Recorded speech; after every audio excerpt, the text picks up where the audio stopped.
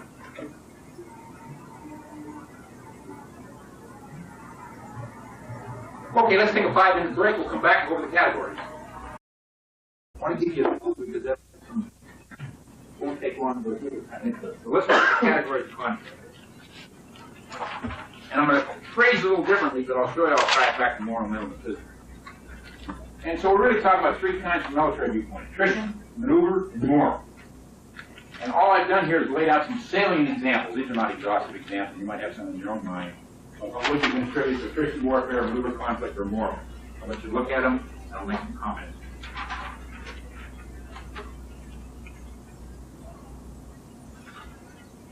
You'll also notice that I juxtaposed the Emperor Napoleon versus General Bonaparte. He's more toward attrition, Bonaparte more toward attrition. You'll also notice I stuffed under maneuver also Patton and MacArthur. Patton primarily in the tactical sense, MacArthur more in the strategic. And the moral, of course, not only Mongols, but guerrilla leaders. A few gifted counter-guerrilla leaders like I say play that very heavily. So with that in mind, let's look at each one of those: attrition, maneuver, and moral. We'll go in that order. First, attrition. What would you put down? Pardon? What would you put down there? Well, he plays a moral game very heavily. Well, he plays a maneuver too, and they have some attrition. Very emphasis on the moral. Of course, that's what guerrilla work. There is great emphasis on the moral. Moral and maneuver. Okay? Attrition observations. Here's the key thing. Firepower is king. Everything else is subordinate. Protective, defensive armor is used to weaken or dilute the effects of enemy firepower. Mobility is either bring firepower to bear or evade enemy fire. And measures of success, how often have we seen it? Body count, targets destroyed. Notice the Pentagon. You always like to talk about how many bodies they pump out or targets destroyed. In fact, we have a term over in the Pentagon called target servicing. Well, when you're talking about that, that's an attrition mentality. Definite attrition mentality. Then you see this begin to take place. Seize and hold terrain objectives instead of going after the enemy's army or his forces. The guy said, that's not true. I said, let me see your operational order right in there. Take this hill or take that terrain. I said, it's right there. Well, we didn't need it. I said, take it out. I said, why do you have it in there for if that's the case? Because you change that order. You can say, you know, go and operate this sector, take out the force and neutralize the force that exists here. You have to take the hill, fine. If not, don't take it. Not only that, you've seen instances in the past where we've taken a hill, we spend a lot of blood, the next day we leave it. We kill all those guys and depart. But if the terrain were so valuable, why did we stay there?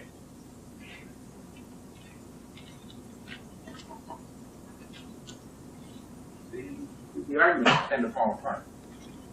Okay, so these are the kind of things. Now with that in mind, let's lay out what I like to call the essence or picture of the attrition warfare. And basically what you're doing, you're creating and exploiting these kind of things. Destructive force, another example. Protection, example. Mobility. So you're interplaying these, and here's your payoff. Let's read it in a comment.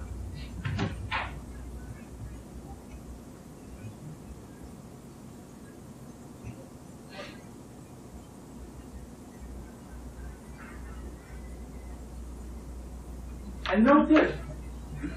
Isn't this a noble aim? Compel enemy to surrender and sue for peace. What if they don't show up? If they're noble, that's nice, but if they don't show up, it doesn't take.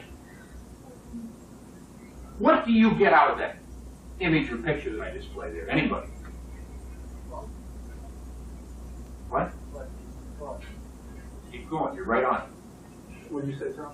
You're on the right track. It's like, you know, you're just beating them into submission. Therefore, it has a high physical content. Remember, we talked about moral, mental, and physical. The attrition has a very high physical content. That's the point. We're right on it. Like beating them, that's physical. Okay. With that in mind, then, let's go look at maneuvers. Now, these kind of things begin to become important. Ambiguity, ambivalence, the idea is to generate that surprise, you start to do it again. And if you're talking about war, you're not talking about fire, you're talking about movement. Fire and movement combination, whether you want to call it Cheng-Chi, Neighborhood, Spear, whatever you want. The idea, in one hand, you're trying to tie them up so you can exploit his vulnerabilities and weakness on the other hand. And instead of having measures of success, note I got indications that tend to be qualitative. And the key idea is any phenomenon that suggests inability to adapt to change. So as long as you get him in a position where it makes it very difficult for him to adapt. And I'm just giving some examples. Confusion disorder, high prisoner count, that's right. When he starts getting all kinds of prisoners, that means he's very confused and disordered. Can't keep up. Let me cite an example here. Many of you people have seen a basketball game. And you see, ever notice when one team starts getting the leverage, the other tries to come unglued? You can't measure that. All you know is they're not working together. What do they do? The first thing, first it's called timeout, people can get our act back with it. You can't measure that. So why do we use targets destroyed in body count? Because we can measure it and we can insert it in the computer. I guess after the bar chart goes up so high, they're supposed to throw the towel in, but they don't.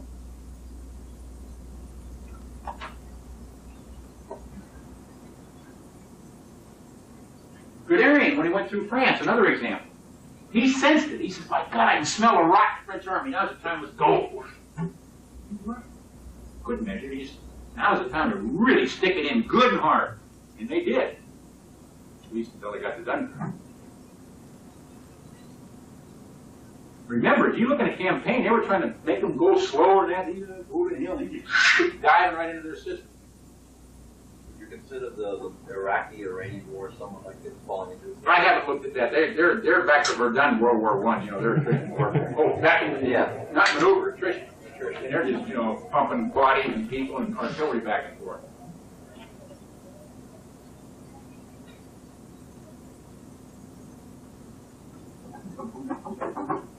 But know what we're talking about. You can't measure it. You sense it. Just because you can't measure it doesn't mean it's unimportant. Remember I said that earlier.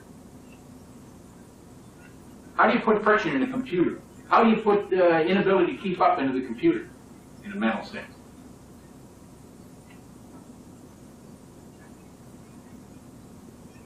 But by looking at certain events, by what's unfolding, you say, hey, these guys are coming unglued, they're not keeping up. Now we can leverage. Or we can set events up so we can put them in that position so we can leverage. Okay? Now, let's look at essence of maneuver conflict. Create, exploit, magnify these kinds of ambiguity, ambivalence, deception, fast range maneuver, effort.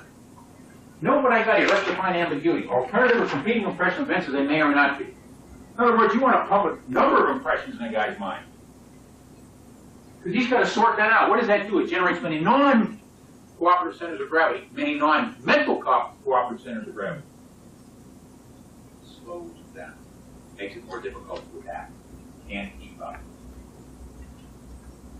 An outgrowth of that ambiguity, ambivalence. Pretty soon he starts getting contradictory information, opposing information. In other words, he starts vacillating back and forth, indecision. Not only do you slow him down, you paralyze him mentally. Can't keep up. arousal. But there's a different form. Deception can be impressions of events that they're not. In any case, note this: impression of an event or impressions of events that they're not. That means good picture, wrong picture. Well, isn't that nice? Just totally incorrect. What's my point? If you examine ambiguity with deception, ambiguity is confusion and disorder. Deception is a form of order. It's a false order, but it's an order. But it's an order.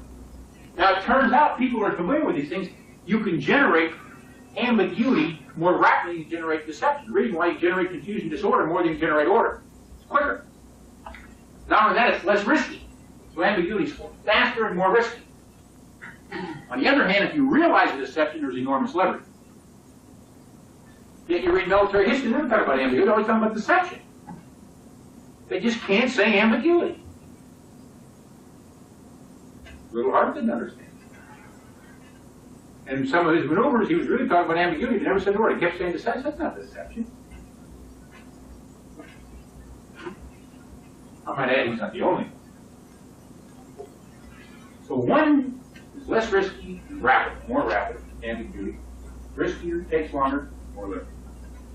Let me illustrate some examples to give you a feel. Invasion of North Africa, 1942. We got on there pretty easy, virtually a free ride in.